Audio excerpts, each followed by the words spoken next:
देवांशुभवर्तमान 1928 आणि 29 वर्षी. यानंतर सर्व पूर्ण झाले आहे हे जाणून येशूने शास्त्रलेख पूर्ण व्हावा म्हणून मला लहान लागले आहे असे म्हटले. तेथे ते आंब भरून ठेवलेले एक भांडे होते, म्हणून त्यांनी आंब भरलेला स्पंज येजोबाच्या काठीवर बसून त्याच्या तोंडाला लावला.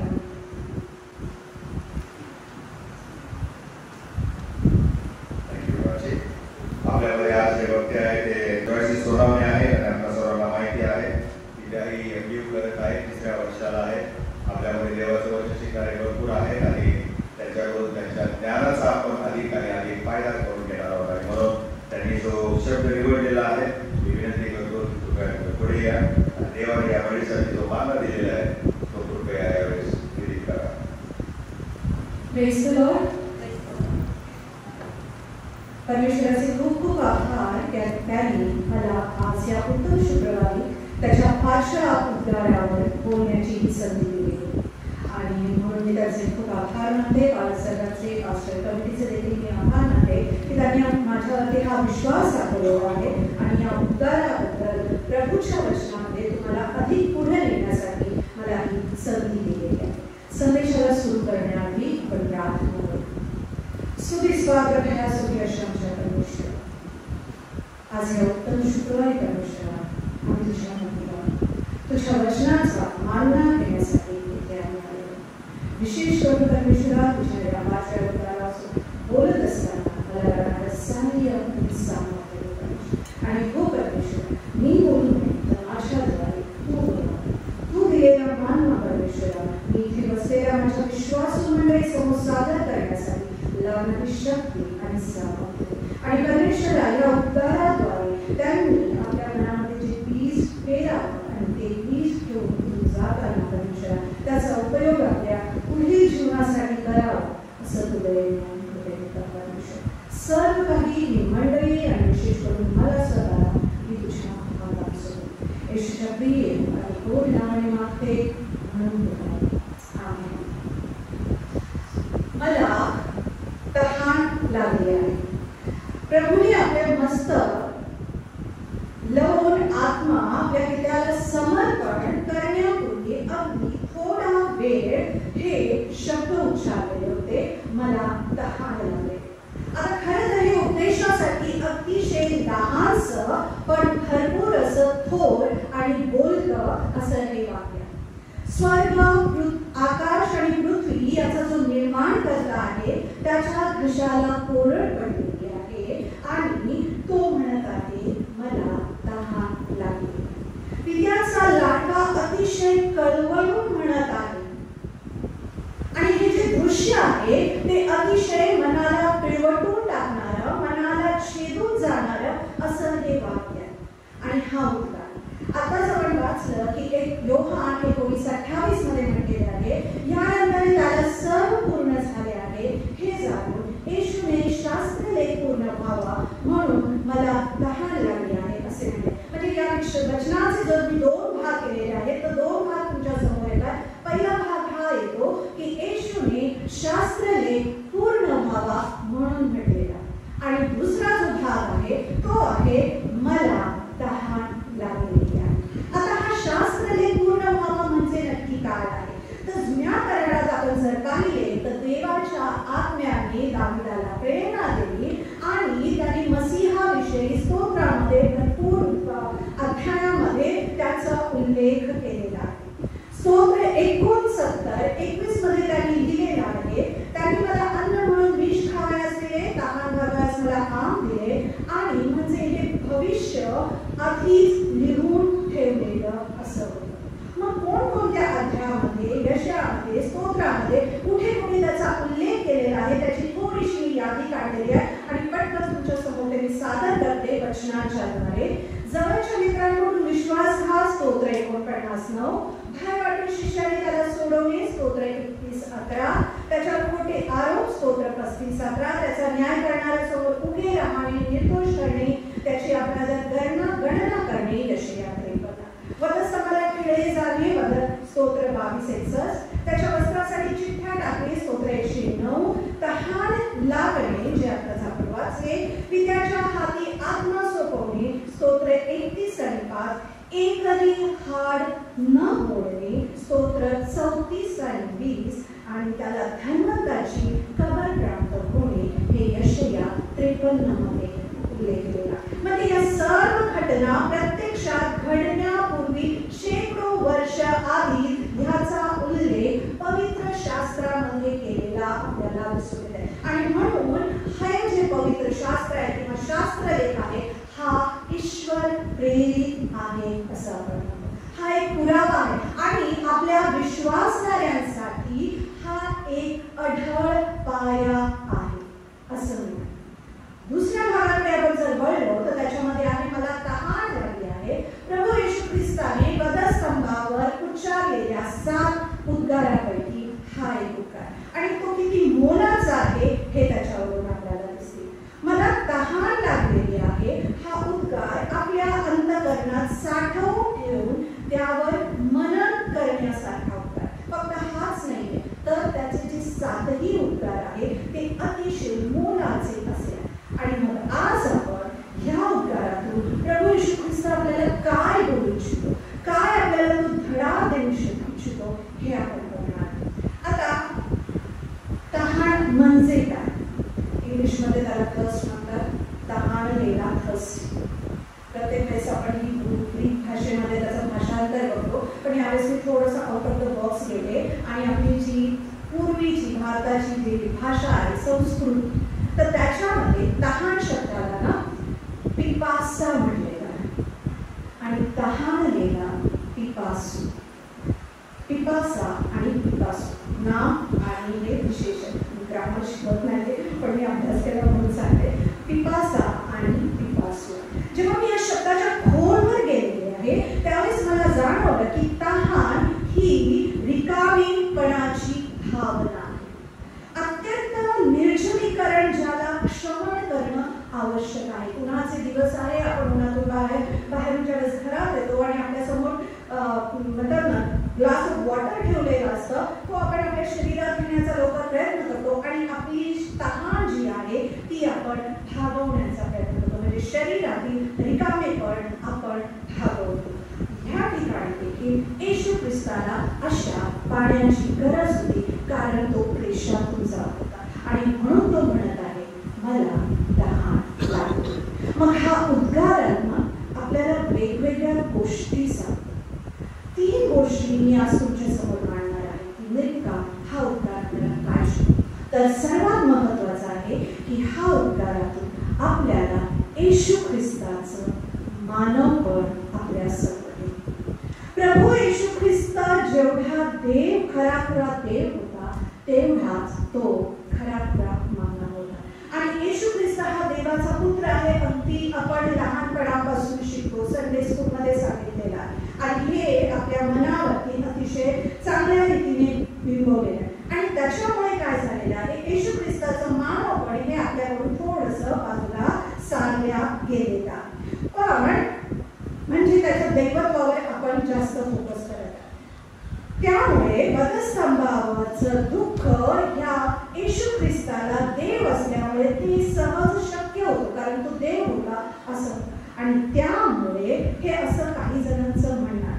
पण आपल्या विश्वासू लोकांसाठी हे मला सांगू द्या की ख्रिस्ताच्या व्यक्तिमत्वाचे अनेक पैलू आपल्या आवाक्याबाहेरचे जरी असलेले असले तरी त्याचं वर्चस्व हे अगदी अढळ आहे. ते स्तुत्य असं, त्याचा देवत्व व मानव ह्या दोघांचा एकाच व्यक्तीमध्ये झालेला संगम आपल्याला पाहायला मिळतो. प्रभू येशू दिव्य मानव होता किंवा तो मानव असा केलेला देव नव्हता, तर तो सदा सर्वदा मानव, सदा सर्वदा देव. त्याने देहधारणा केली म्हणून त्याचं दैवत्व कमी झालेलं आहे का? अजिबात नाही झालेलं आहे. म्हणजे येथे आपणास एका व्यक्तीमध्ये 2 गोष्टी दिसतात. ते एक आहे दिव्यपण आणि आहे मानव.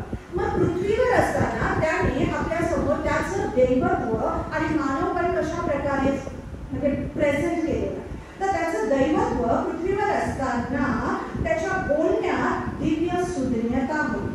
त्याची कृती जी होती ती पवित्रतेनुसार होती.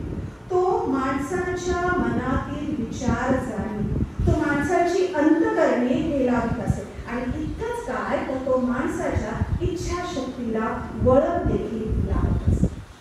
निसर्ग त्याच्या पुढे हात टेकून उभे राहतो. त्याच्या एका स्पर्शाने रोगी बरे होत असत. मेलेले त्याने जिवंत केले, त्याने वादळाला शांत केलेला. इतकंच नाही तर सैतान त्याच्या पुढे काढता पाय घेत असत. आणि त्यामुळे तो खरंच देहाने प्रगट झालेला असा देव. त्यामुळे तो म्हणू शकतो, ज्याने मला पाहिले त्याने त्याला पाहिले. हे झालं त्याचं दैव. मग मानव पण त्याने आपल्यासमोर कशा रीतीने प्रेझेंट केलेला. ज्यावेळेस तो जन्मला त्यावेळेस त्याला बाळन त्याने गुंडाळून ठेवलेले होते. आपण वचनांमध्ये वाचतो, येशू ख्रिस्त हा शरीराने ज्ञानाने वाढला. कुमार वयात असताना त्याने अनेक प्रश्न विचारलेले आहेत. आणि मानव या नात्याने आपल्याला ज्या काही भावना असतात, काही कृती असतात, त्या देखील त्याने केला. त्याच्यामध्ये तो थकला, हागला, भुकेला झाला, तो झोपी गेला, त्याने आनंद केला, त्याने प्रार्थना केली, त्याला नवल वाटले. हे आपण सर्व वचनांमधून ऐकतो, वाचतो. या सर्व क्रिया मानवासारख्या त्याने केलेल्या. आणि ह्यावरून त्याचं मानवपण हे अतिशय स्पष्टपणे आपल्या समोर प्रेझेंट होते. येशूला तहान लागली असता ती क्षमवण्यासाठी त्याला ह्या क्षणी दुसऱ्यांवर अवलंबून राहावे लागले. आता ते कसं, म्हणजे संताप न करता तेथे रोमी शिपाई एवढेच होते की जे त्याला पाणी देऊ शकतात. आणि हे त्यांनी एक्सेप्ट केलं की मानव या नात्याने मला इतरांवरती अवलंबून राहा. आपलं उदाहरण घ्या. आपण ज्यावेळेस कुठल्या अडचणीत असतो, आजारात असतो, बिछाण्यावर खेळलेले असतो, आपल्याला कोणाची ना कोणाची तरी मदतीची गरज लागते. आपण दुसऱ्यांवरती अवलंबून असतो. आपण म्हणू शकतो नाही मी एकटा आहे, मी एकटी आहे, मला कोणाचीच गरज नाही. वी नीड समवन्स हेल्प लागते. आणि प्रियानो, हा मानव धर्म. मनुष्य हा परावलंबी प्राणी आहे. आणि त्यामुळे आपल्याला इथे दिसतं की येशू ख्रिस्ताने ह्या ठिकाणी मानव रूप धारण केल्यामुळे त्याला तहान लागली. तो देव होता, दैवी रीतीने अतिशय सहजतेने तो त्याची तहान भागू शकत नव्हता का? सहज भागू शकत. पण मला सांगू द्या, देवाला तहान लागत नाही. देवदूतांना तहान लागत. गौरवामध्ये आपल्याला देखील तहान लागणार नाही, प्रगतीकरणामध्ये आपल्याला पाहायला. पण आपल्याला आता तहान लागते कारण आपण या दुःख आणि द्वेष यांनी भरलेल्या जगामध्ये. इथे बसले कित्येक जण आहेत की त्याच्याकडे पाण्याची बॉटल आहे. पाणी हवंय, अन्न नसलं तरी पाणी हवंय, पण घरून येताना स्वतःची बॉटल कॅरी केलेली आहे. पुढे प्रवासात जातो, आपण पाण्याची बॉटल कॅरी करतो. कारण आपण ह्या दुःख आणि क्लेशांनी व्यापलेल्या जगामध्ये राहतो, म्हणून आपल्याला तहान लागते. आणि प्रभू येशू ख्रिस्त देखील या जगामध्ये आलेला आहे आणि त्याला देखील ही तहान लागलेली आहे. आणि ह्यातूनच त्याचं मानवपण आपल्यासमोर. दुसरा मुद्दा आपण ह्या उद्गारातून काय शिकतो आहे तर ह्यातून प्रभू येशू ख्रिस्ताच्या क्लेशाची तीव्रता आपल्यासमोर येते. हा उद्गार त्याच्या शारीरिक क्लेशाचं सूचक आहे आणि म्हणून या उद्गाराला क्लेशाचा उद्गार असं देखील म्हटलेलं आहे. आता ही घटना घडण्याआधी किती काय घटना घडलेल्या आहेत याचं थोडंसं आपण रिकॅप करूया किंवा आपण थोडंसं रिवाइंडमध्ये जाऊया की प्रभुवचन झाल्यानंतर तो गेतशेमने येथे गेला. तेथे अत्यंत वेदना त्याने अनुभवला. तो अतिशय विव्हळ असा झाला. पेयाचा विचार करताना त्याला घामाचा नाही तर घामासारखे थेंबाचे मोठे म्हणजे म्हणतात ना थेंब त्याच्या शरीरातून वाहिले. रात्रभर त्याची चौकशी झाली आहे, त्याला दोषी ठरवले आहे, पिलातापुढे त्याला नेलं आहे, फटके मारले आहे, देवताकडे नेलं, परत मग पिलाताकडे दिलेलं आहे. त्याला मरणदंडाची शिक्षा तेथे होते. त्याच्या डोक्यामध्ये काट्याचा मुकुट, खांद्यावरती वधस्तंभ दिला आहे आणि तो वधस्तंभ तो उंचा टेकडीवरती घेऊन गेलेला आहे. हाता पायात त्याला खेळ फुटण्यात आले. 3 तास तो भयान अशा उन्हामध्ये होता. या सर्व प्रवासामध्ये, या सर्व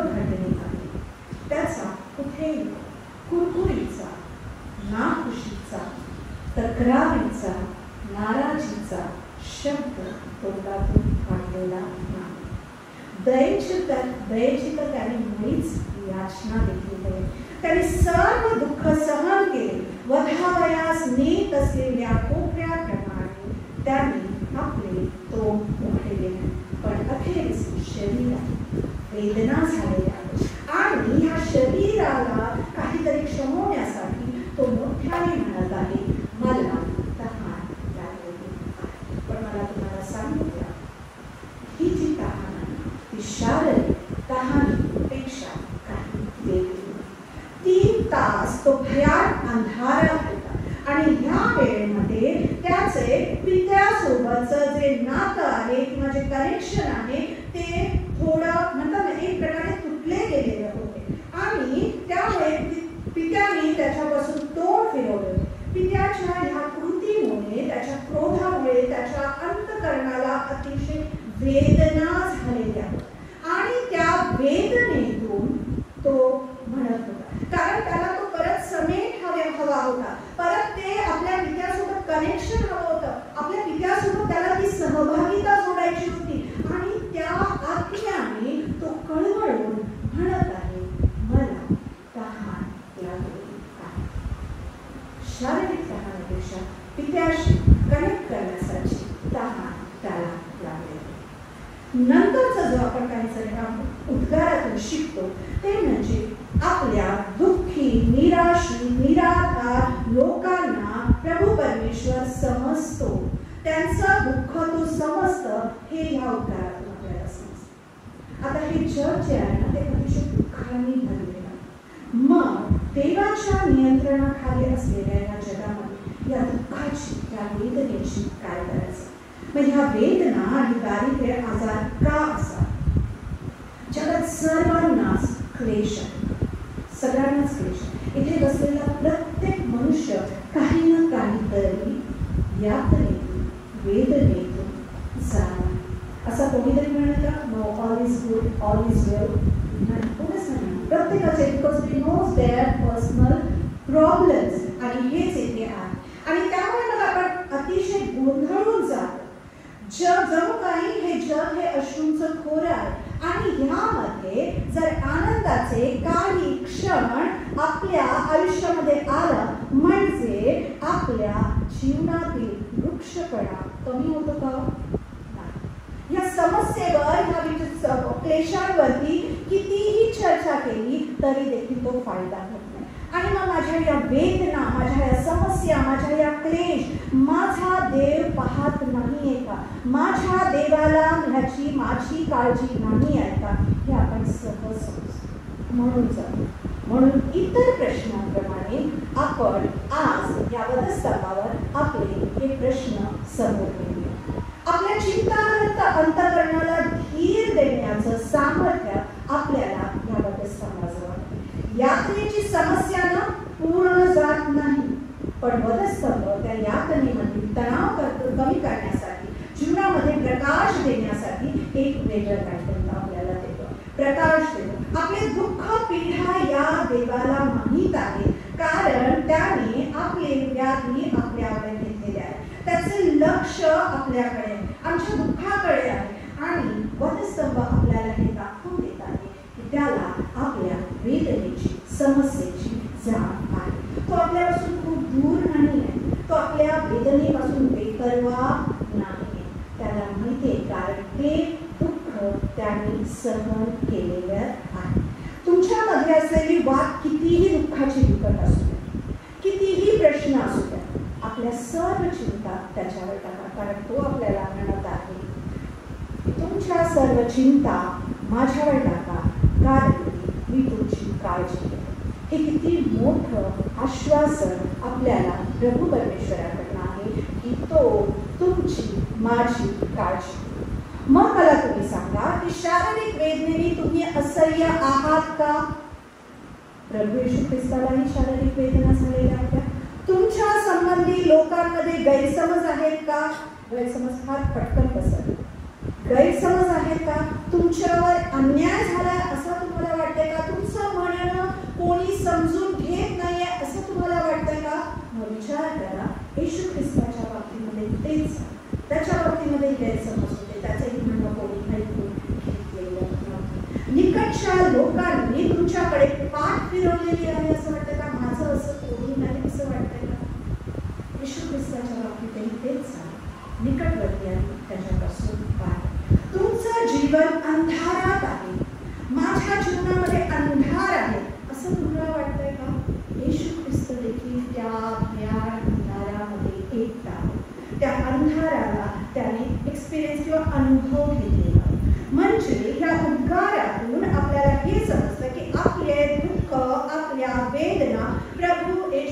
ख्रिस्ताला माहिती आहे, कारण तो या वेदनेतून, या समस्येतून, या पीडेतून गेलेला आहे. मग तो आपल्यापासून दूर कसा काय?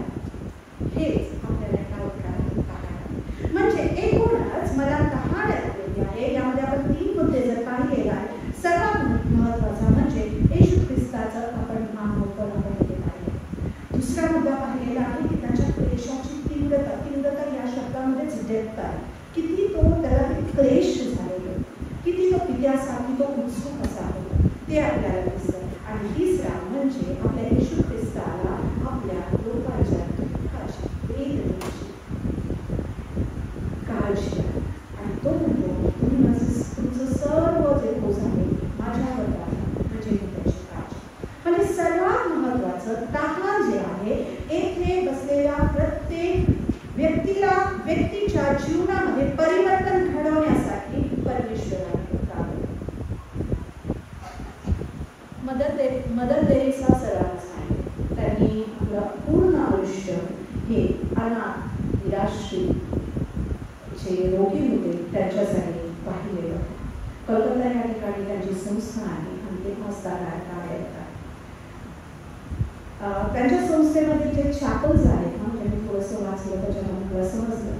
जी चॅपल आहे ना, तर त्याच्या भिंतीवरती मागे येशू ख्रिस्ताचं जे स्टॅच्यू आहे गदस्तंभाचं ते आहे आणि त्याच्या बाजूला लिहिलेलं आहे आय ट्रस्ट. मोस्टली ज्या ठिकाणी त्याच्या संस्थेमध्ये तुम्ही जा हे तुम्हाला दिसतं.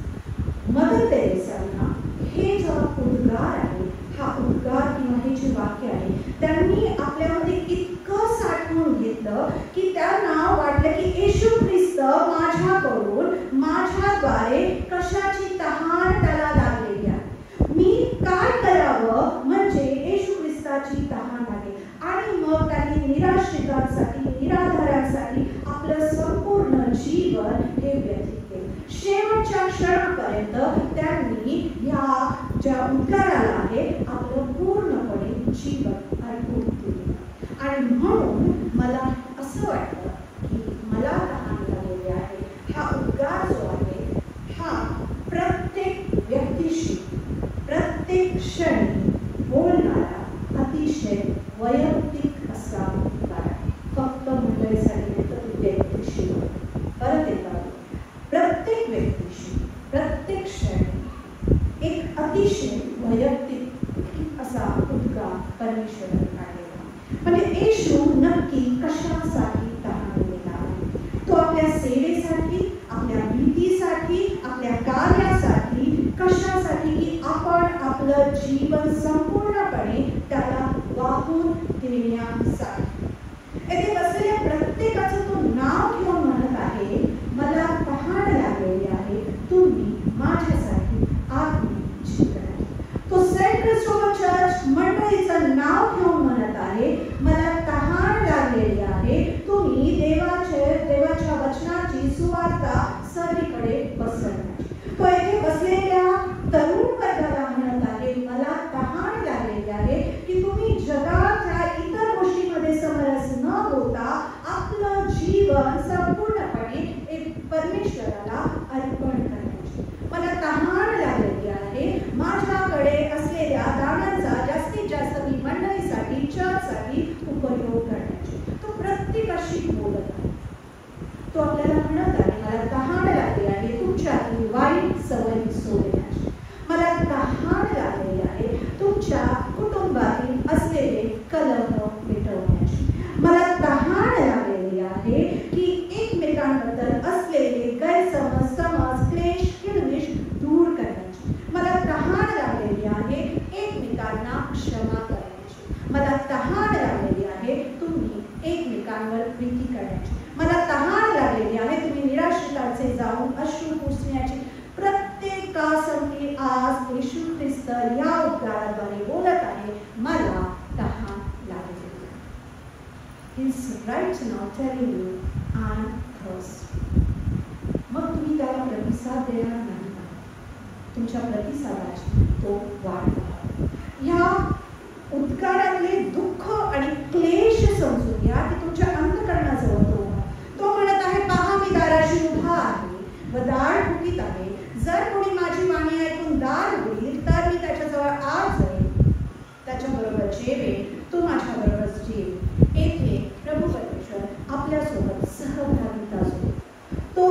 आपली वाट बघत आहे. आपण सेलिब्रिटीज किंवा मंत्री संत्री भेटण्यासाठी आपण अपॉइंटमेंट घेतो. ते अपॉइंटमेंट देतात, मग आपण फोटो काढतो वगैरे आणि त्याच्यात खूप खुश होतो. इथे तसं नाही आहे. This is a golden opportunity to you की तो तुमच्या अंतःकरणाच्या जवळ उभा आहे, तो दार ठोकत आहे आणि he is ready to come inside in your life. तो तुमच्या जीवनामध्ये येण्यासाठी तयार आहे.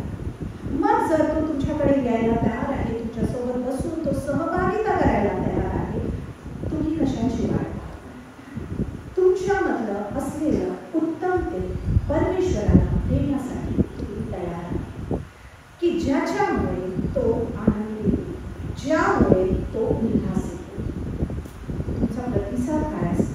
आज जर इथून जात असताना मनन करा, चिंतन करा की येशू ख्रिस्त माझ्याद्वारे काय, म्हणजे तेव्हा माझ्या जीवनाला कशाची अपेक्षा, कशामुळे तो राहतो. कारण त्या वधस्तंभावर त्याने आपला प्राण दिलेला. तो त्याच्यासाठी नव्हता, तर तो तुमच्या माझ्या पापाची क्षमा होण्यासाठी त्याने आपल्याला दिलेला. आणि म्हणून आपला त्याला ह्या उद्धाराला प्रतिसाद देणं अत्यंत महत्त्वाचं.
या अतिशय महत्त्वाच्या उद्गारावरती बोलण्यासाठी आपल्या चर्चेले शरद बासी येतील आणि त्यांना विनंती करतो थोडक्यामध्ये देवाचं वचन त्यांनी सादर करा.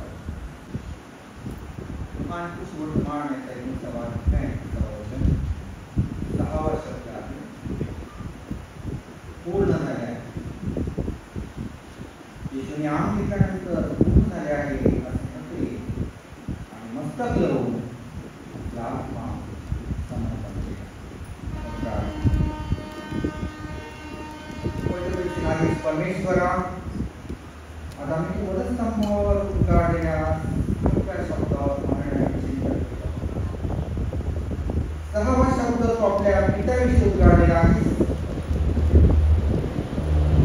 त्याविषयी चिंतन करत असताना जी कृपा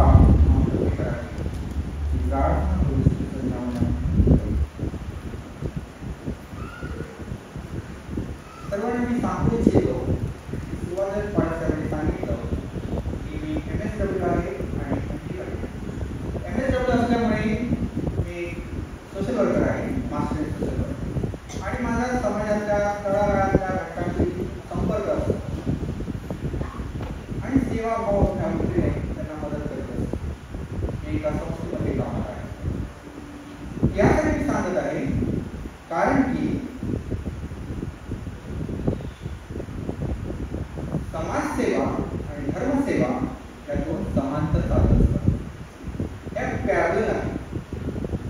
प्रभू ख्रिस्त या जगामध्ये होता, तो देवाच्या राज्याची घोषणा करत असताना त्याने समाजसेवा देखील केलेली आहे आणि त्यानंतर त्याने सोबतच धर्मसेवाही करत देवाच्या राज्याची घोषणा करत माणसाचं प्राण वापरायची.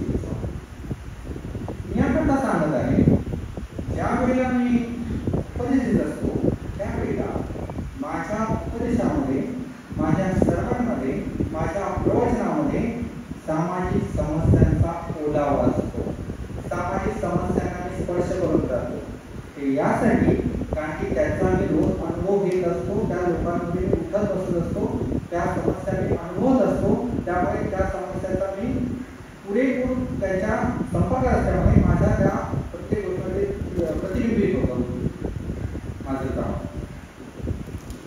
म्हणूनच माझ्या उपदेशामध्ये सामाजिक समस्यांचा उहापोह केलेला तुम्हाला दिसेल, सामाजिक समस्यांचं विश्लेषण तुम्हाला केलेलं दिसेल, सामाजिक समस्यांचं प्राधान्यक्रम दिलेला आहे तुम्हाला दिसेल.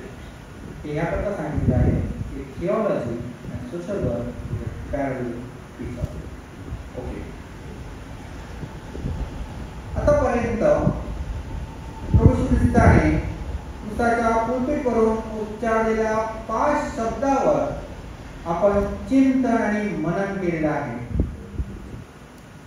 2000 वर्षापूर्वी प्रभू येशू ख्रिस्ताने कालवरीच्या टेकडीवरून क्रूसाच्या पुलपीटवरून दिलेलं ते प्रवचन आहे.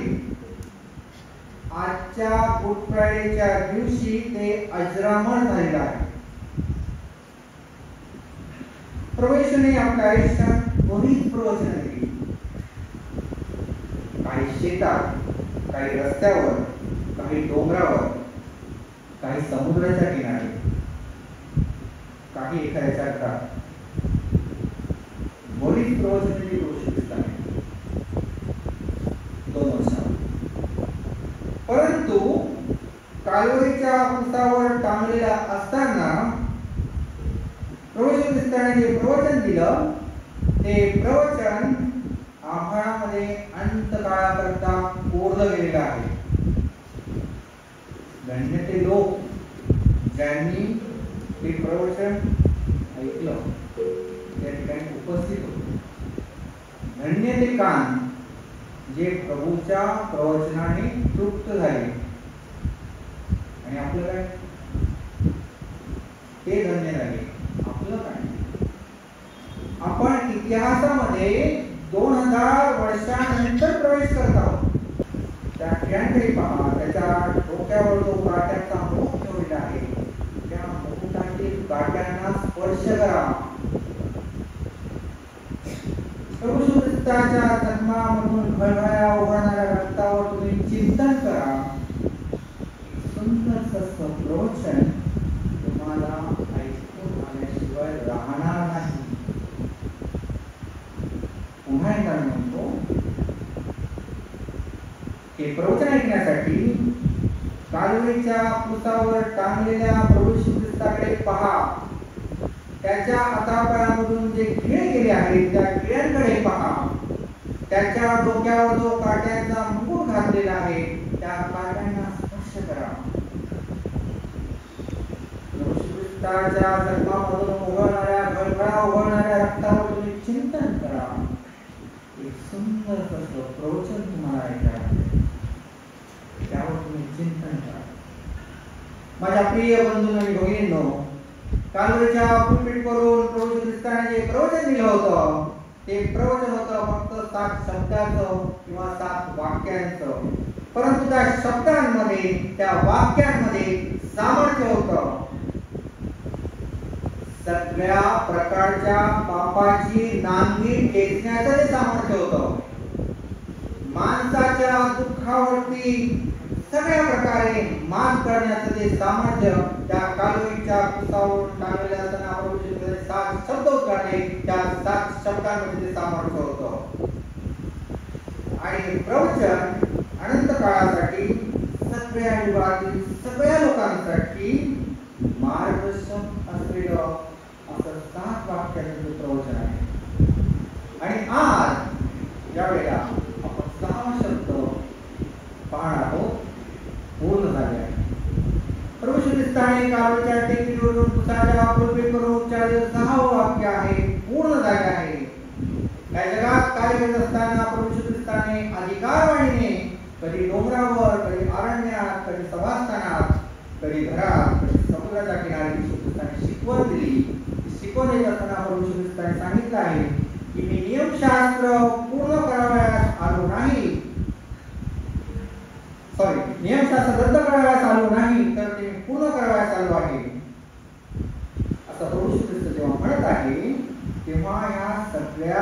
विषयीच्या भविष्यवाण्या ज्या होत्या त्या सगळ्या भविष्यवाण्या त्या ठिकाणी पूर्णत्वास गेलेल्या आहेत. जुन्या करारामध्ये प्रभू येशू ख्रिस्ताविषयी एकूण 300 भविष्यवाणी केलेल्या आहेत. त्या सगळ्या भविष्यवाण्या प्रभू येशू ख्रिस्तामध्ये पूर्ण झाल्या आहेत. प्रभू ख्रिस्ताच्या जीवनात त्या पूर्ण झालेल्या आहेत. प्रभू ख्रिस्तामध्ये पूर्ण होणं आणि जीवनात पूर्ण होणं हा वेगळा फरक आहे. परमेश्वर पित्याने ज्या कामासाठी प्रभू येशूला पृथ्वीवर पाठवलं होतं ते कार्य पूर्ण झालं होतं. म्हणून प्रभू येशू ख्रिस्त तिथे जाहीरपणे म्हणतो पूर्ण झालं आहे, पूर्ण झालं आहे. आणि आपलं काय? आपला प्रवास अपूर्णतेकडून पूर्णतेकडे असा माणसाचा प्रवास चालू असतो.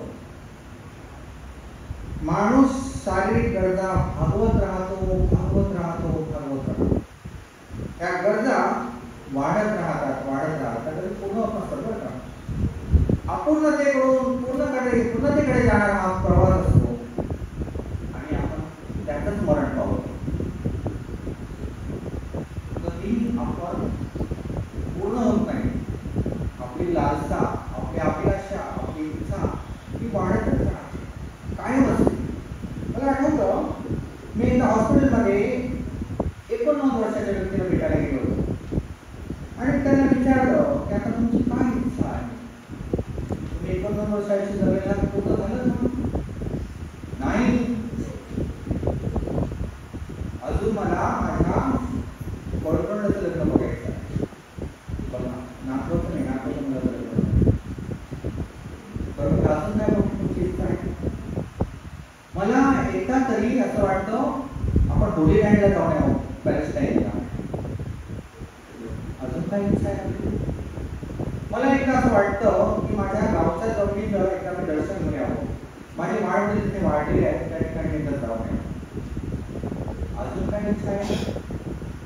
मला असं वाटतं की मी एकदा ताजमहाल बघून यावं.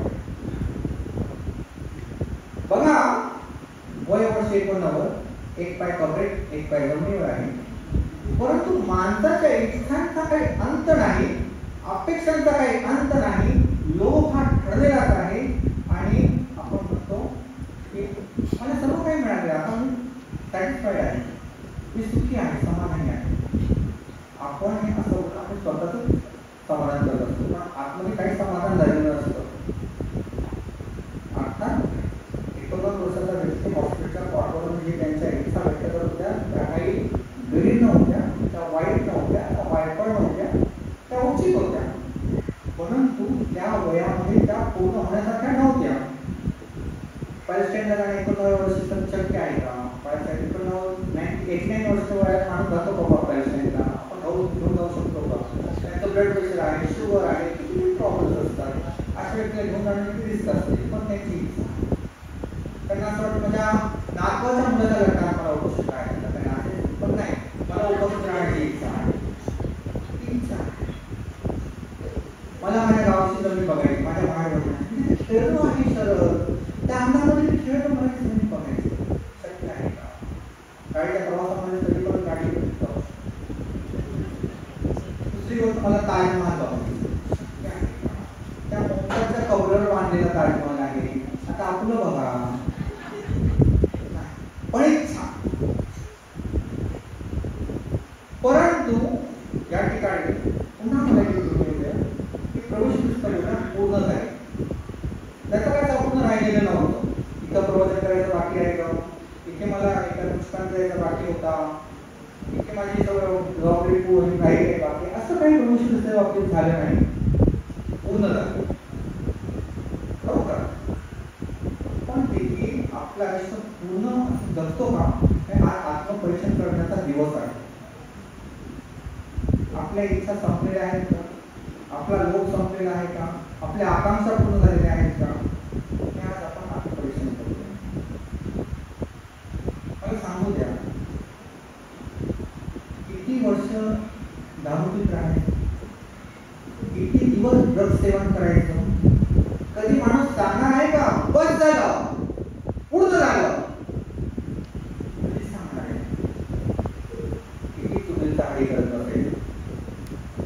किती वर्ष आपण लोकांना भूलथापा देत राहायचं, किती वर्ष आपण लोकांना फसवायचं, किती वर्ष आपल्या मुलाबाळांना आपल्या घरच्यांना त्रास देत राहायचा, किती वर्ष हे तरी संपणार आहे तो?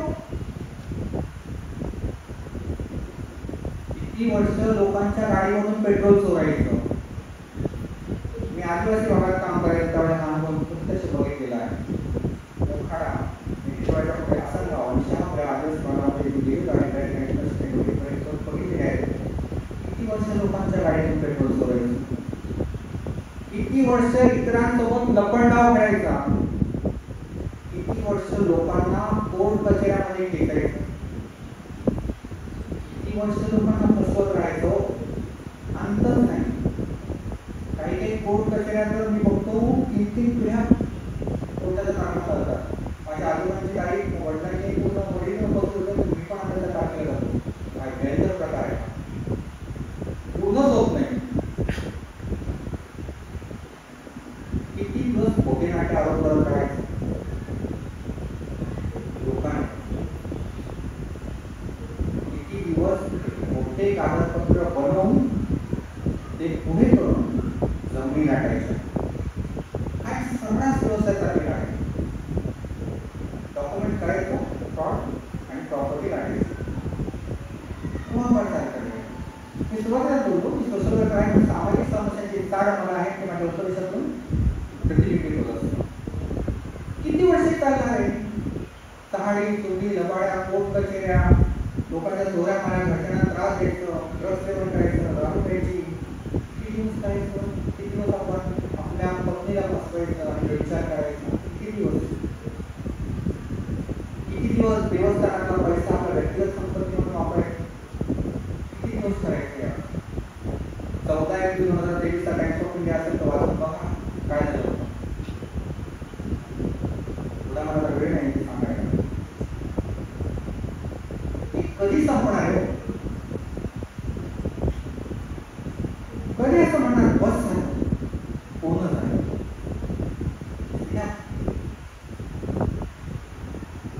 आजच्या संध्याकाळी उसावरती काम केलं आणि आता फळण्यामध्ये शिवसाला ठेवण्याची तयारी करणार आहे. आणि त्यावेळी मला शिवसाला वचन देता आलं पाहिजे, पूर्ण झाला. खाली काढली थोड्या वेळाने आता खडगामध्ये ठेवलं संध्याकाळी. अशा वेळी मला पुरुष ख्रिस्ताला वचन देता आलं पाहिजे, पूर्ण झाला. बस जेवढं झालं तेवढं पूर्ण झालं, पुरे. आता मला नवीन जीवन जगायला सुरुवात करायची आहे. सुरुवात हा पुस्तकावर टांगलेला पुरुष ख्रिस्त करण्यासाठी आवश्यक ते उत्पादन आपल्याला दिल्यापासून राहणार नाही. जगातील भौतिक गोष्टीमध्ये रमून जायचं नाही आपल्याला. हे चालतच राहणार. तुम्ही आपले आजोबा गेले, वडील गेले, आपणही जाऊ, पण हे चालत राहणार आहे. पंडित नेहरू गेले, गांधी गेले, हे चालू आहे, हे चालत राहणार आहे. आपल्याला आपल्या मनाचं, आपल्या जीवनाचं विश्लेषण करायचं आहे. या जगी भौतिक गोष्टीत आपल्याला रमून जायचं नाही, तर येणाऱ्या दिवसासाठी, येणाऱ्या युगासाठी आपल्या मनाचं नूतनीकरण करायचं आहे. यासाठी हा आजचा गुड फ्रायडेचा संदेश आहे. आता तरी आपण पूर्ण झाला समजा, पूर्ण झाले आहे. येशू ख्रिस्ताने वधस्तंभावरून काढलेला 6वा शब्द पूर्ण झाले. आपण काय पवित्र सेनाधीश परमेश्वर आहात, सर्वजण तुझ्या पुस्तकाच्या पायथ्याजवळ बसलेलो आहोत. उद्गारलेल्या शब्दाचं मनाने चिंतन करत आहोत. ते उद्गारलेले शब्द आज आमच्या जीवनामध्ये कशा प्रकारे लागू होत आहे यावर आम्ही आज गांभीर्याने विचार करीत आहोत. पुस्तकावर टांगलेले असताना तू आपल्या मुखाने 6वा वाक्य उद्गारला पूर्ण झाले आहे. की बापा, आमच्या जीवनाचा प्रवास हा पूर्णतेकडे होत असतो. नव्हे, आम्ही पूर्णतेकडे जाण्याचा प्रयत्न करीत असतो, रोज आणि रोज करतो. त्याकरता आम्ही या भौतिक जगात जगत असताना भौतिक गरजांची, इच्छांची लालसा करू नये, ती अधिक करू नये. आमचे दुष्कृत्य, आमचे दुर्गुण आज आम्ही त्या पायावर सोडून देत आहोत. पूर्ण झाले दिवसासाठी, येणाऱ्या काळासाठी तू आमच्या मनाचं नूतनीकरण कर, अशी प्रार्थना आज आम्ही अटोक्याच्या दिवशी आदराने करीत आहोत. त्याकरता तुझी कृपा प्रत्येकाला अशी प्रार्थना जाणून करू शकतो. आणि तुझ्या नावातून पडेल. शेवटचा शब्द वेळ कमी, पण ठीक आहे की प्रवेश ख्रिस्ताचं या भूतलावरचं जीवन संपत येत असताना त्याला तो अधिकार होता की आपला आत्मा त्याचं काय करायचं. तो असाच तो वाहू दिला नाही. तो असा नैसर्गिक माणसासारखा मरून जाण्याचं त्याने पत्करलं नाही, तर त्याने देवाच्या हाती तो सोपवण्याचा त्याने केलेला आहे, निश्चय केलेला आहे. आणि म्हणून त्याकडे आपण वळणार आहे. 7वा शब्द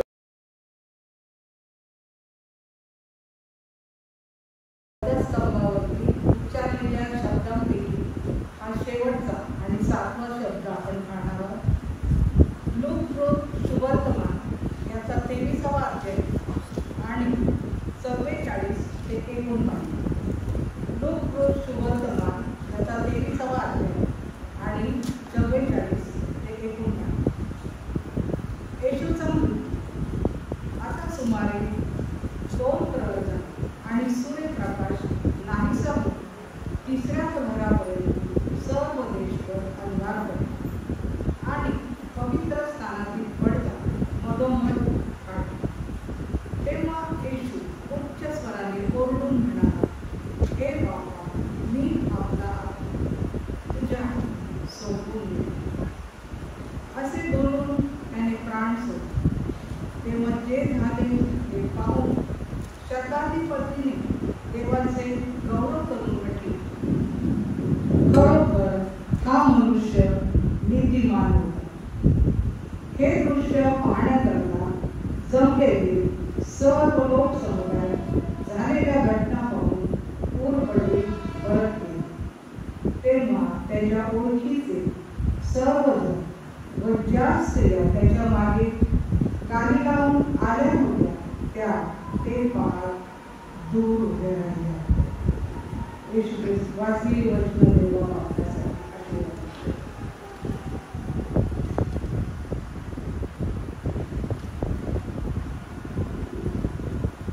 प्रभू येशू ख्रिस्त हा आपण ऐकलेला आहे सुरुवातीला की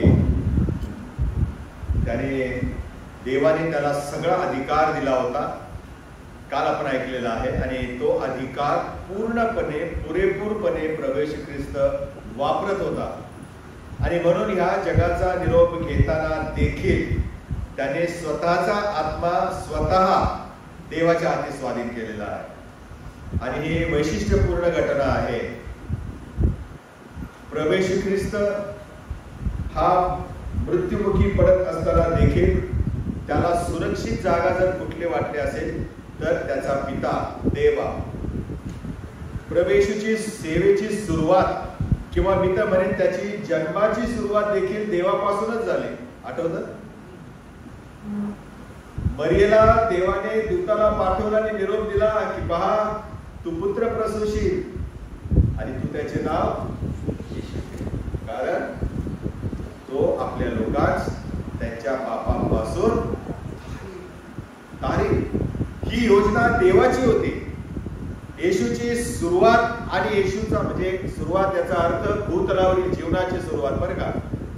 येशूची दैहिक सुरुवात ही पित्यापासून झाली आणि येशूचा दैहिक शेवट देखील पित्यामध्ये झालेला आहे. दुसरी गोष्ट मला बसल्या बसल्या आढळली माझ्या नोट्स मध्ये नाही आहे या दोन्ही गोष्टी.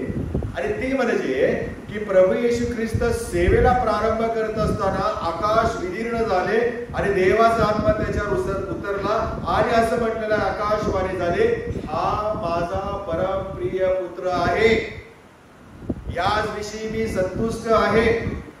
याचा अर्थ प्रभू देवबापाने त्यावेळेस देखील हा जो खाली बाप्तिस्मा घेत आहे हा माझा पुत्र आहे, म्हणजेच इंटर्न तो मी त्याचा कोण आहे, पिता आहे.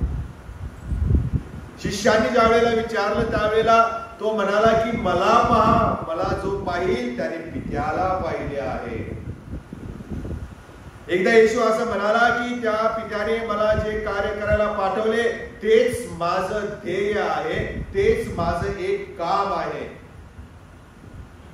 येस, अनेक वेळा येशू ख्रिस्ताने पित्याचा, देव बापाचा, त्याच्याशी असलेला पिता पुत्राचा उल्लेख केलेला आहे.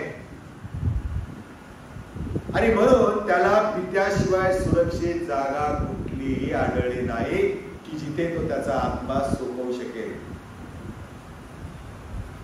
समजा मुख्य याचकाच्याकडे या आत्मा सोपवला असतं तर त्याने काय केलं असतं? कसा सोपवणार?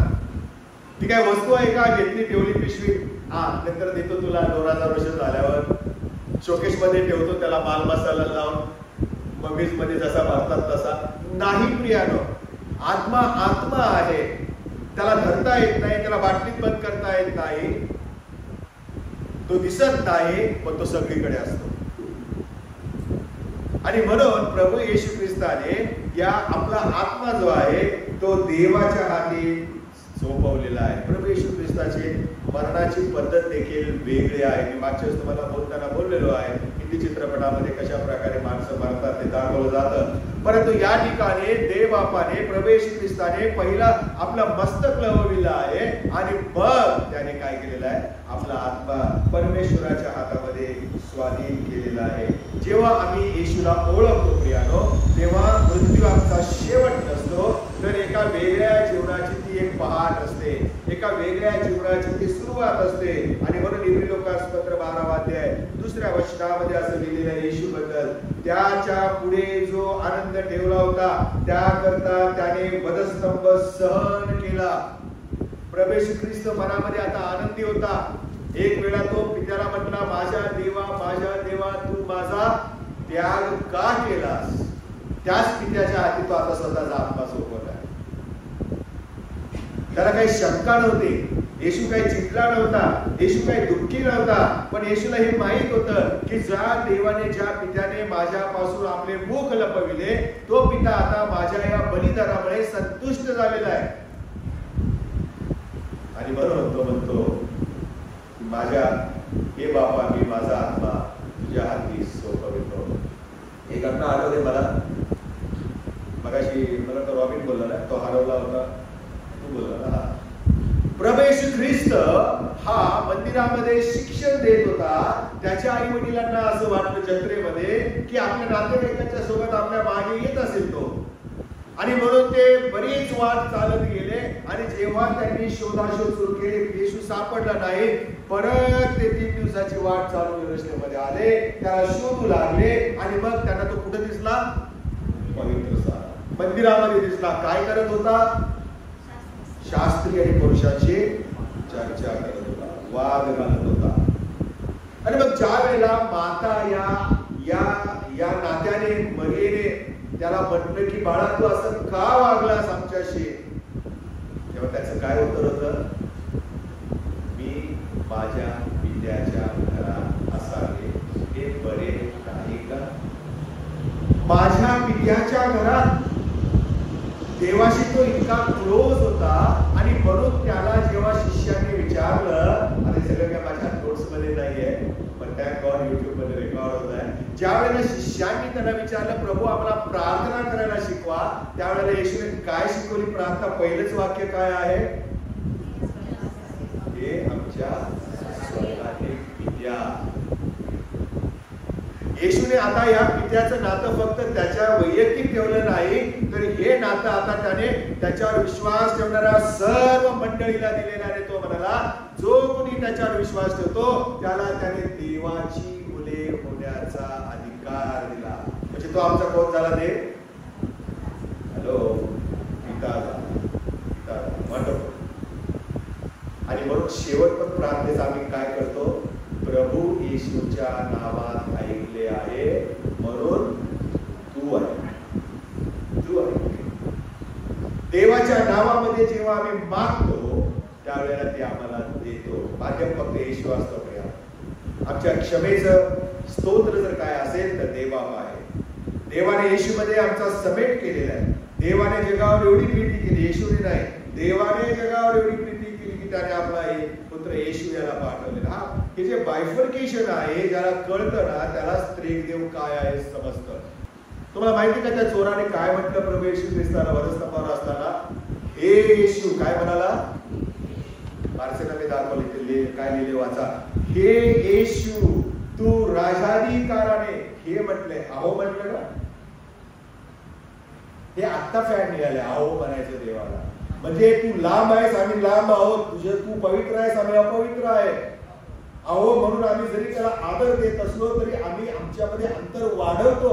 हे म्हणा ना. बघा तुम्ही किती जवळीकता संपादन करता. हे येशू.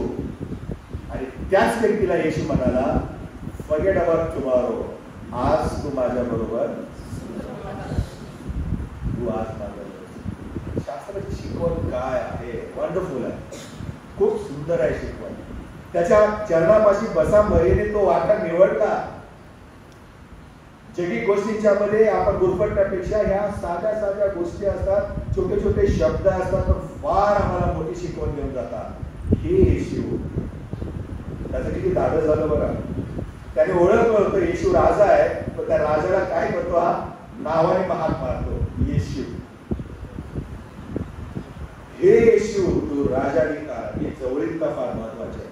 प्रभू आमच्या सहभागितेसाठी, कनेक्ट होण्यासाठी, आमच्या सहवासासाठी, आमच्या सोबत राहण्यासाठी भुकेला आणि तहानेला. आणि म्हणून प्रभू येशू ख्रिस्ताने आपला आत्मा देवाच्या हाती स्वाधीन केला. त्याला तिथे सुरक्षितता वाटलेली आहे. आणि म्हणून आम्ही पाहतो या ठिकाणी शताधिपती जो होता की नाही त्याच्या बाजूला, जो येशूला वधस्तंभावर खेळायला महत्वाची भूमिका करत होता, त्या शताधिपतीचा असा अधिकार होता की त्याने अनेक लोकांना वधस्तंभावर खेळलं होतं. परंतु अनेक वधस्तंभावर खेळलेल्या लोकांपेक्षा या गृहस्थाला म्हणजे येशूला वधस्तंभावर खेळण्यामध्ये त्याला फरक जाणवला. इतर जे गुन्हेगार होते ते ज्या प्रकारे ज्या पद्धतीने मरत होते, त्यांचा शेवट होता, त्याच्यापेक्षा येशूचा शेवट आणि मृत्यू काही वेगळा होता. एवढा त्रास होत असताना देखील येशू शांत होता, नम्र होता, उलट क्षमा करत होता. आणि हे पाहिल्यावरती तो शताधिपती येशूच्या शरीरातून रक्त वाहून जात असताना सुद्धा म्हणतो, खरोखर हा मनुष्य नीतिमान होता. मार्क काय लिहितो माहिती का? 15:39 वचन, खरोखर हा माणूस देवाचा पुत्र होता. किती सुंदर आहे. शताधिपतीने असा मृत्यू कधीच कोणाचा बघितला नाही. त्याची पण पहिली वेळ होती. अशा प्रकारे सुद्धा मृत्यू आपण घेऊ शकतो. आणि म्हणून संत पाऊल म्हणाला की जगणे हे मला ख्रिस्त आणि मरणे हे मला लाभ. आम्ही मेलो तरी प्रभूचे आणि जिवंत असलो तरी प्रभूचे. प्रभू तुम्हाला आशीर्वाद देव. आपण प्रार्थना करूया. पवित्र प्रभू, आम्ही तुझी स्तुती करीतो, धन्यवाद देतो. उत्तम शुक्रवार जरी दुःखाचा शुक्रवार असला तरी तो त्याच वेळेला आनंदाचाही आहे. कारण तू आम्हाला सैतानाच्या गुलामगिरीतून मुक्त केलेला आहे. त्या प्रभू येशूचे मोरवान सात उद्गार आज त्याच्यावर आम्ही मनचित्त केलेला आहे. प्रभू त्यातली शिकवण आहे, त्याप्रमाणे राहण्यासाठी